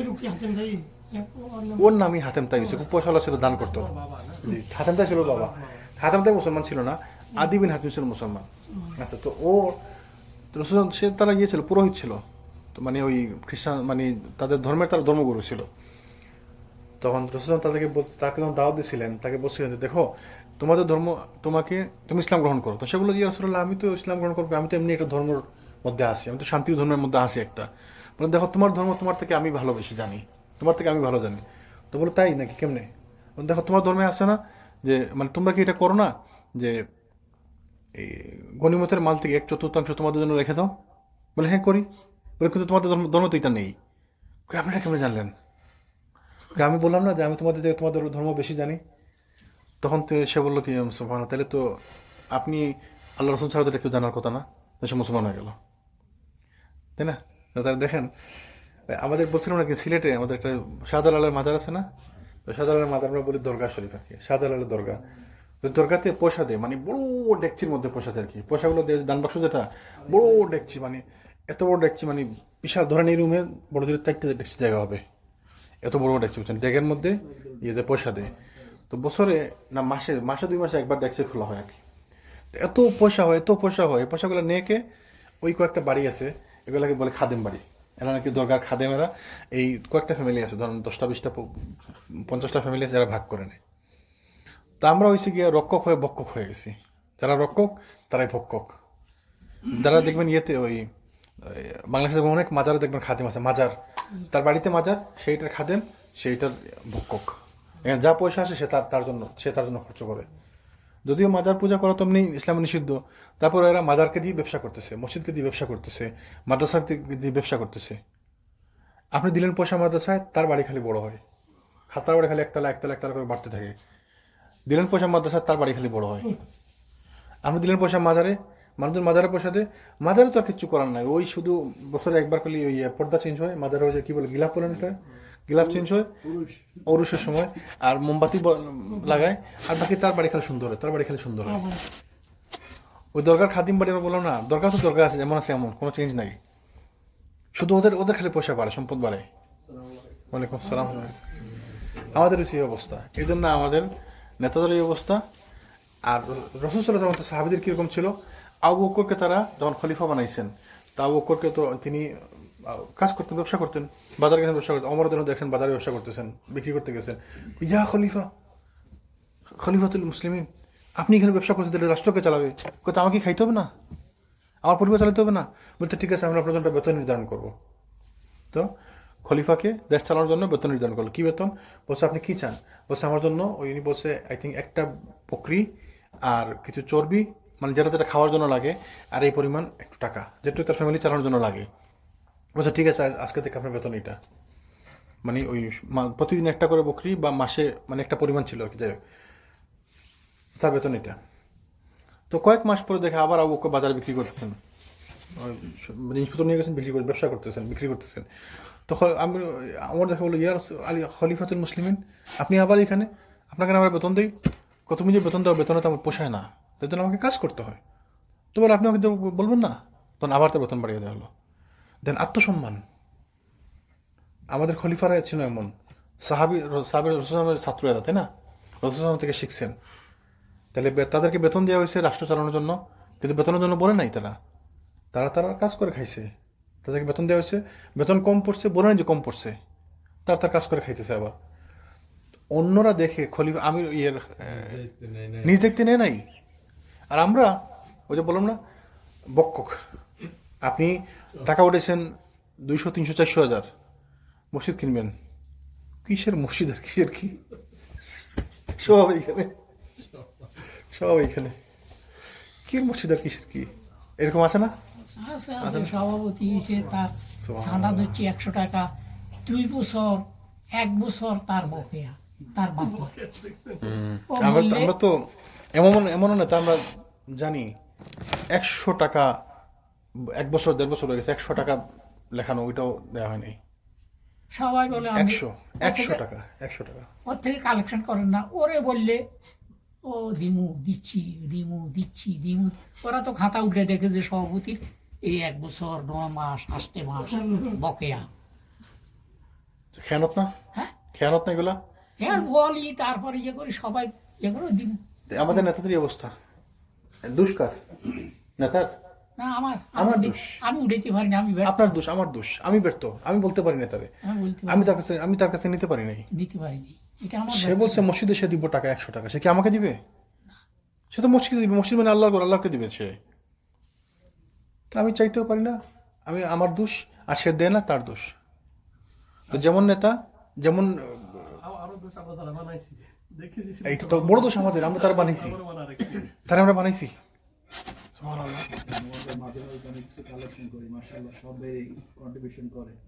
অনেক সময় অনেকে বলে ভাই আচ্ছা দিমানে, দিতে দিতে 3 মাস হয়ে যায়, এখন আপনি যদি বলেন দিমানে, তাহলে তো এটা আবার চাওয়ার আমার দায়িত্ব, তাই না?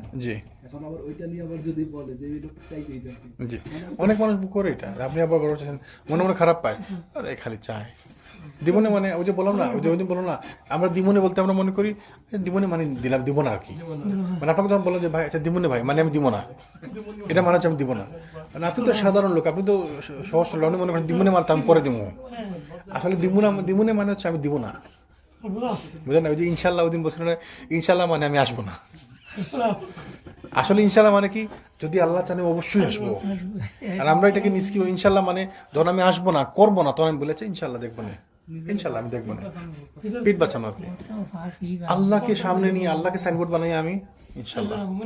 তো এগুলো আমাদের ত্রুটি। রসুল সালাম কি বললেন দেখেন, এই জন্য বলছেন যে নেতাগিরি করতে গেলাম, সরি, তিনি বলছেন, এই অংশের সম্পর্কে যা আমার জন্য বনু আব্দুল মুত্তালিবের জন্য আছে আমি সবই তোমাদের জন্য দিয়ে দিলাম এবং আমি লোকজনদের নিকট তা জেনে নিচ্ছি। এখন আমি জিজ্ঞেস করবো যে আপনার যেমন ধরেন সবাইকে দেওয়া হয়েছে না, তাই আমি বললাম যে আমার যে অংশটুকু আছে আমি দিয়ে দিলাম, এবার আপনারা যে যে করতে চান। তখন তো সম্মানের খাতিরে চক্রদের খাতিরে রসুল সালাম দিয়ে দিচ্ছেন, তাহলে আমি দিব না, আপনি দিয়ে দিলেন, আপনি দিয়ে দিলেন। কিন্তু যদি আপনি না দেন তাহলে আমার কিছু করার না, কারণ এটা তো আপনি মালিক। এবং এইটাই হয়েছে কি হয়েছে দেখেন। এরপর আকরা বিন হাবিস এর প্রেক্ষিতে মুহাজির এবং আনসারগণ দাঁড়িয়ে বলেন আমাদের নিকট যা আছে তা সব রাসূল সাল্লাল্লাহু আলাইহি ওয়াসাল্লামের জন্য দিয়ে দিলাম। আনসার এবং মুহাজির যারা ছিলেন, তাহলে আনসার এবং মুহাজিররা সবসময় রাসূল সাল্লাল্লাহু আলাইহি ওয়াসাল্লামের কথার পক্ষে। রাসূল সাল্লাল্লাহু আলাইহি ওয়াসাল্লাম যখন ওই হাদিস হাসান বলতে এক সময় হয়েছিল যে আমি বিশ্বাস করি এটা হয়েছে, এবং আবু বকর এবং ওমরও বিশ্বাস করে এটা হয়েছে, অথচ আবু বকর ওমর এখানে উপস্থিতি নাই, আবু বকর ওমর জানি না কি ব্যাপার। রাসূল বলছেন কেন? কারণ তার জানা আছে এদের ইমান মজবুত, আমি চিনি এদেরকে, আমি যখন বলছি কথাটা ওরা অবশ্যই শুনলেই এটা মানবে। এরা তো কি বলছেন যে আমি এটা বিশ্বাস করি, so Abu Bakr and so Omar, আবু বকরও বিশ্বাস করে, ওমরও বিশ্বাস করে, অথচ আবু বকর ওমর এখানে নাই, তারা জানি না কি নিয়ে কথা হইতেছে। তাহলে আনসার এবং মুহাজিররা কোরআনের মধ্যে আল্লাহ সুবহানাহু ওয়া তাআলা বলছেন যে যারা আউয়ালুনা ওয়াল আখিরুনা, যারা কোরআনের মধ্যে তার কথা বলা হয়েছে। আল্লাহ সুবহানাহু ওয়া তাআলা কত জায়গায় বলছেন যে কোরআনের মধ্যে বা হাদিসে, কত হাদিসের মধ্যে আছে রাসূল বলেছেন আমার আনসার এবং মুহাজির, একটু আগে শোনা রাসূল আনসারের জন্য দোয়া করছে, আল্লাহ আপনি রহম করুন আনসারদের জন্য, তাদের সন্তানদের জন্য এবং তাদের সন্তানদের সন্তানদের জন্য দোয়া করে সেদের জন্য। তো আনসার এবং মুহাজির সব সময়ই অগ্রগামী, রাসূল সাল্লাল্লাহু আলাইহি ওয়াসাল্লাম দিয়ে দিয়েছেন, সাথে সাথে মুহাজির এবং আনসার যারা ছিল সবাই সব দিয়ে দিয়েছে, তারা আর কিছু বাকি রাখে নাই। এরপর আকরা বিন হাবিস বলেন কিন্তু আমার এবং বনু তামিম গোত্রের যা আছে তা আপনাকে দিলাম না। উনি বলছেন কি আমার যা আছে আমি দিলাম না। তাহলে এটা দেখেন নতুন মুসলিম, তার ওই বুঝ নাই যে রাসূল সাল্লাল্লাহু আলাইহি ওয়াসাল্লামের কথা মানতে হবে, তিনি দিয়ে দিয়েছেন, তা আমাকেও দিয়ে দেওয়াটা উত্তম। তার বিয়ত এটা, তাই না? তাদের তো তার বিয়ত নাই, তার নতুন মুসলমান হয়েছে, এই মাত্র 2 দিন আগে মুসলমান হয়েছে, সে মনে করছে যে আমার সম্পদ আমি কেন দিব, তো তার রাইটস আছে। সে বলে যে না আমার এবং বনু তামিম গোত্রের যা আছে তা আপনাকে আমি দিলাম না। অথবা ওয়াইনা বিন হিসান বলেন যে আমার এবং বনু ফাজারের নিকট যা আছে তা আপনার জন্য নয়। আব্বাস বিন মির্দাস বলেন যে আমার এবং বনু সুলাইমদের জন্য যা কিছু আছে তা আপনার জন্য নয়। এর প্রেক্ষিতে বনু সুলাইম বলেন জি না, আমাদের সঙ্গে যা কিছু আছে তা সবই রাসূল সাল্লাল্লাহু আলাইহি ওয়াসাল্লামের জন্য। যেহেতু আব্বাস বিন মির্দাস বলেন তোমরা আমাকে বিজত করে দিলে, মানে তাদের গোত্রের একজন দাঁড়িয়ে বলল না আমাদের যা আছে আল্লাহ রাসূলের জন্য, তাহলে সে দিয়ে দিল। এখন কিছু লোক কিছু গোত্র দিল, কিছু গোত্র দিল না। আনসার এবং মুহাজির সবাই দিল, নতুন মুসলমানদের মধ্যে কেউ কেউ দিল, কেউ কেউ দিল না ফেরত, তাই না? তো রাসূল সাল্লাল্লাহু আলাইহি ওয়াসাল্লাম বলেন দেখো এ সকল লোক ইসলাম গ্রহণের পরে এসেছে, এই উদ্দেশ্যে আমি তাদের আটককৃতদের বন্টনে বিলম্ব করেছিলাম। মনে আছে গত সপ্তাহে বলছিলাম তিনি ইচ্ছে করে দেরি করতেছেন গনিমতের মাল বন্টনের ব্যাপারে, যেন তারা যদি তারা ফেরত আসে তাদের যেন গনিমতের মাল তাদেরকে ফেরত দিয়ে দেন বিলি করার আগে। বলতে আমি এই জন্য বিলম্ব করতেছিলাম, এখন আমি তোমাদেরকে অধিকার প্রদান করলাম, এখন আমি তাদেরকে অধিকার প্রদান করলাম, তবে তারা অন্য কিছুকে সন্তানাদের সমতুল্য মনে করেনি। অতএব তার যার নিকট আটককৃত কোনো কিছু রয়েছে সন্তুষ্ট চিত্তে যদি সে তা ফেরত দেয় তাহলে সেটাই হবে সব থেকে ভালো ব্যবস্থা। বলেন যে দূরাদূরি কিছু নাই, কেউ যদি কারো কাছে দিতে চাও, মানে তারা সম্পদ চায় না, তার সন্তান সন্ততি চাইছে, তাদের আত্মীয় স্বজনকে চাইছে, কিন্তু যদি ফেরত দিতে চাও সেটা ভালো বলে দিলেন। কারণ যেহেতু দিয়ে দিচ্ছেন তাদের মালিক, তারা মালিক, এখন তাদেরকে জোর করা যায় না, তাই না? দেখেন আল্লাহ রাসূল নিজে তিনিও জোর করতেছেন না, চাইলে তিনি বলতে পারতেন যে না আমি সবাই যে যেটা নিচে দিয়ে দাও ফেরত, এবং এটা হুকুম হয়ে যেত, হুকুম গেলে দিয়ে দিতে হইতে বাধ্য হইতে, কিন্তু এটা নিয়ম না এবং নেতাকে এটা মানায় না, তাই না? দেখেন নেতাকে দেখেন শিকার আছে কত কিছু, মানে তোমাদের জন্য এটা দিলে ভালো হবে ফেরত দিলে, যেহেতু তারা আসছে চাইছে এবং সম্পত্তি চাইছে না, তারা চাইতেছে সন্তান সন্ততি আত্মীয় স্বজন, তো ফেরত দিলে ভালো হবে। এবং সন্তুষ্ট চিত্তে যদি সে তা ফেরত দেয় তাহলে সেটাই হবে সব থেকে ভালো ব্যবস্থা। আর কেউ যদি নিজ অধিকারে আটকে রাখতে চায় তবে তাও হবে তাদের আটককৃত, মানে কেউ যদি রাখে দেয় না দেয় তো কোনো অসুবিধা নাই, এটাতে অসন্তুষ্ট হওয়ার কিছু নেই, যেহেতু আমি তোমাদেরকে দিয়ে দিচ্ছি অলরেডি এবং তোমরাই মালিক এইটা, এবং অসন্তুষ্ট হওয়ার কিছু নেই। যেমন আমি ওই যে একটাকে ভাইকে বলছি ভাই একটু দিয়ে না আমাদের মসজিদে ক্লোজিং ডেটটা আগাইতেছে, তো পরে তারা বললেন দেখেন জোরাজুরি কিছু নাই, বলতেছে একটু অসুবিধার মধ্যে আছে, মানে অসুবিধার মধ্যে আলহামদুলিল্লাহ অসুবিধা নাই, আপনি ওই আপনার সুবিধা মতো দিয়েন। জোরাজুরি আমি যদি আপনাকে বলি আপনি এত দেন তাহলে প্রেশার হয়ে গেল, আপনি যেটা দিবেন ওইটি আলহামদুলিল্লাহ আপনার সাধ্য মতো দিবেন, তাই না? আপনার যদি সাধ্য মতো হবেন, আপনি প্রয়োজনে 100 টাকা দেন, 50 টাকা দেন, 1000 টাকা দেন, যা আপনার সাধ্যে করে আপনি দিবেন, যেটুকু সাধ্যে সেটুকু দিবেন। আর আমার কাছে আছে 100, আপনি চাইলেন 1000, আমি কেমনে দেবো? তো জুলুম করলে না, তাহলে জুলুমের তো দরকার নেই, আমি তো আপনার অবস্থা জানি না, আমি বললাম যে ভাই আপনার সাধ্য মতো দিন। রাসূল এটাই বলছেন তোমরা দিয়ে দাও ভালো, আর যদি তোমরা না দিতে চাও, তোমাদের অধিকার রাখতে চাও, তাহলে তারা তোমাদের কাছে থাকলো, কোনো অসুবিধা নেই, অথবা তাদেরকে সেসব ফিরিয়ে দিবে। আগামীতে সর্বাগ্রে যে সরকারি সম্পদ অর্জিত হবে তার মধ্যে ফেরত দানকারীকে ইনশাল্লাহ অবশ্যই একটি পরিবর্তে 6টি করে দেওয়া হবে, মানে যে ফেরত দিবে আগামীতে যখন কোনো সম্পদ লাভ হবে, সরকারি সম্পত্তি বিলি করা হবে, তোমাদেরকে একটির পরিবর্তে 6টি দেওয়া হবে, মানে 6 গুণ করে দেওয়া হবে। তারপর তুমি যদি এখন ওদের সম্পত্তি বা সন্তান সাথে ফেরত দাও, আগামীতে যখন কোনো গনিমতের মাল আসবে তোমাদেরকে একটি বিনিময়ে 6টি দেওয়া হবে। কিন্তু আমরা কি এটা নিব? নগদ যা পাইছি ওইটাই, কবে পাবো না পাবো ভবিষ্যৎ দরকার আছে না। এটা আমি আজকে নগদ পাইছি যেটা ওইটাই নিব, ভবিষ্যতের দরকার আছে না। এবং ভবিষ্যৎ দরকার নাই দেখে আমরা জান্নাতের গুরুত্ব বুঝি না। কবে যাবো জান্নাত আর কবে পামো হুর, দরকার আছে না এগুলার। ওরা কিন্তু বলে কিসের জান্নাত আর কিসের জাহান্নাম, দুনিয়ায় আমাদের শেষ, দুনিয়ায় আমাদের সব কিছু। এবং এই জন্য আমরা অনেকে আমরা বলি না, কিন্তু আমাদের মনের মধ্যে এটাই আছে। যদি মনের মধ্যে এটা না থাকে তাহলে আপনি কেমনি জান্নাতকে অস্বীকার করেন? অস্বীকার তো কেউ করে না সরাসরি, কিন্তু আপনার কর্মের মাধ্যমে আপনি প্রমাণ করেন, তাই না? আল্লাহ সুবহানাহু ওয়া তাআলা বলছে যদি কেউ ধৈর্য ধারণ করে তার পুরস্কার জান্নাত, তাই না? আপনিও ধৈর্য হয়ে গেলেন, তার মানে আপনি জান্নাত চান না, অথবা আপনি জান্নাত বিশ্বাস করেন না। মুখে না বললেও আপনি কার্যে প্রমাণ করতেছেন, তার মানে আপনার বিশ্বাস মজবুত না। আপনাকে যে বলা হয়েছে, আপনি যে বলছেন হ্যাঁ না ঠিক আছে জান্নাত আমি মানি, কিন্তু আপনি মানেন না আসলে। আপনি বলতেছেন মানেন, কিন্তু আপনি মানেন না আসলে। তাহলে আমরা ওই ইসলামের মুসলমান যারা, তাদেরকে আপনি ভবিষ্যতের কথা চিন্তা করতে হবে যে আমি আমার পুরস্কার তো জান্নাতে, জান্নাতে আল্লাহ সুবহানাহু ওয়া তাআলার সাথে। জাযাউহুম ইনদা রাব্বিহিম জান্নাতু আদনিন তাজরি মিন তাহতিহাল আনহার, তাদের পুরস্কার আছে আল্লাহর সাথে, যা জান্নাত, যার তলদেশে নহর প্রবাহিত। তো যাতে পুরস্কার আছে আল্লাহর কাছে, আমাদের আলটিমেট পুরস্কার আল্লাহর কাছে। আপনি আমাকে কি পয়সা দিবেন? পুরস্কার কি দিবেন? 100, 200, 1000, 2000, 5000 টাকা দিবেন, তাই না? অথচ আমি জান্নাতে গেলে জান্নাতের এক একটা, ওই যে রাসূলুল্লাহ বলছে না, জান্নাতের একটা পাথর আছে জান্নাতে, হাজরে আসওয়াদ, কিয়ামত পর্যন্ত মানুষের গুনাহ শুধু নিয়ে যাবে, শুধু নিয়ে যাবে, গুনাহ কেটে যাবে।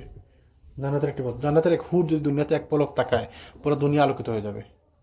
জান্নাতে কোনো গুরুত্ব মানে কোনো দাম আছে, ভ্যালু আছে? ইনভ্যালুয়েবল, কোনো গুরুত্ব মানে কোনো মূল্য অসম্ভব মূল্য। জান্নাতের কোনো পয়সা কেউ পয়সা দিলে কিনতে পারবো না জান্নাতকে। এত গুরুত্বপূর্ণ জিনিস যার কোনো মূল্যই নেই, কোনো মূল্য নির্ধারণ করা সম্ভব না। এই পুরা পৃথিবী যদি কেউ হাজার হাজার লক্ষ কোটি গুণ বড় করে দেয়, জান্নাতের এক টুকরো জায়গা পাওয়া যাবে সম্ভব? জান্নাতে যেতে পারবে না।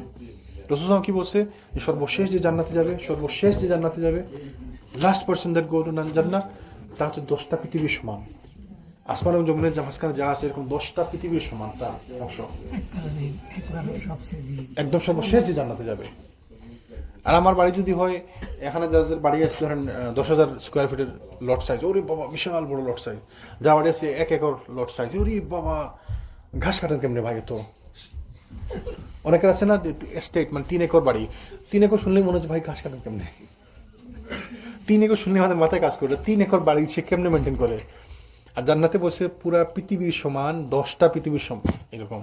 তাও কে সর্বশেষ যে জান্নাতে যাবে, তাহলে যে সর্বপ্রথম যাবে তার কোটা, তার কি অবস্থা?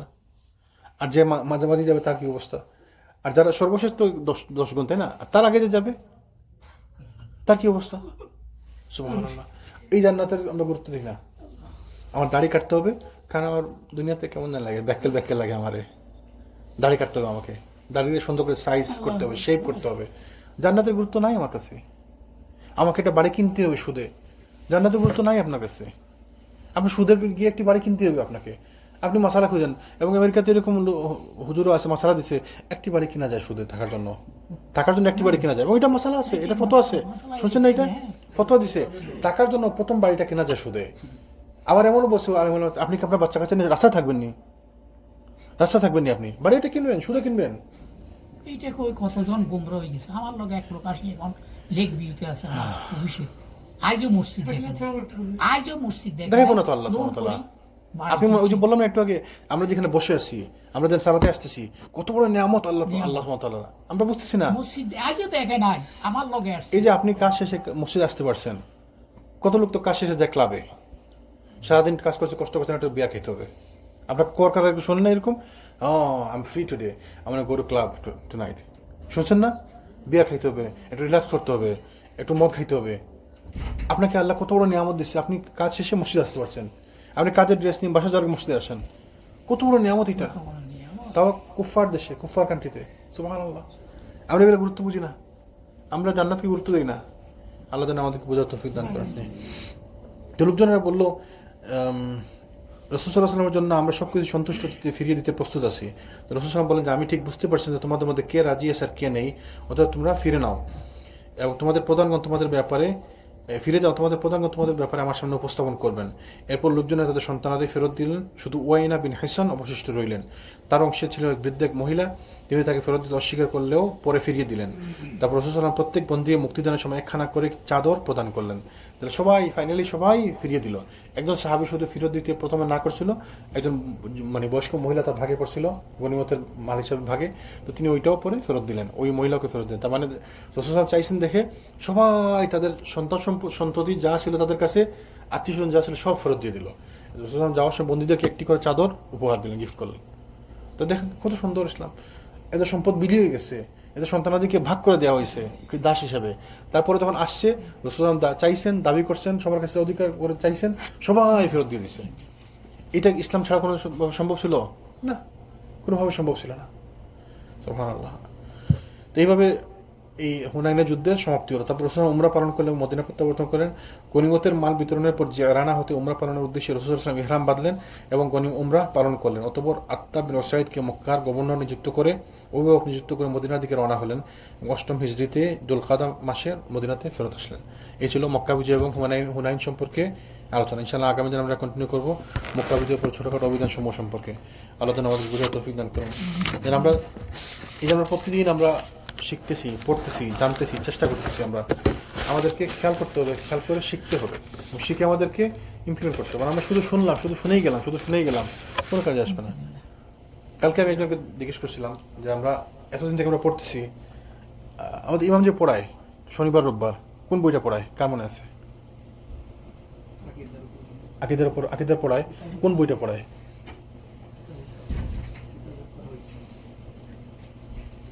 কিতাবুত তাওহীদ, তাওহীদের উপর বই পড়ায়, বইটার নাম কি?